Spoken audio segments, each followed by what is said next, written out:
यीशु मसीह के बगैर क्रिसमस का कोई वजूद नहीं। यीशु ही आज भी इस मौसम की असल वजह है। वो जिंदगी का शहजादा है जो इस जमीन पर अंधेरे के शहजादे को कुचलने के लिए आया। पहली बार जब वो आया तो वो बैतलहम में एक नन्हे बच्चे की सूरत में आया।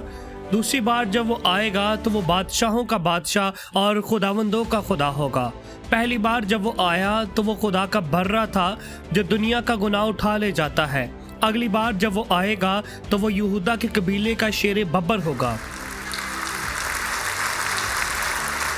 पहली बार जब वो आया तो दुनिया अंधेरे के शहजादे की तारीखी में डूबी हुई थी, लेकिन वो जिंदगी और नूर देने आया था।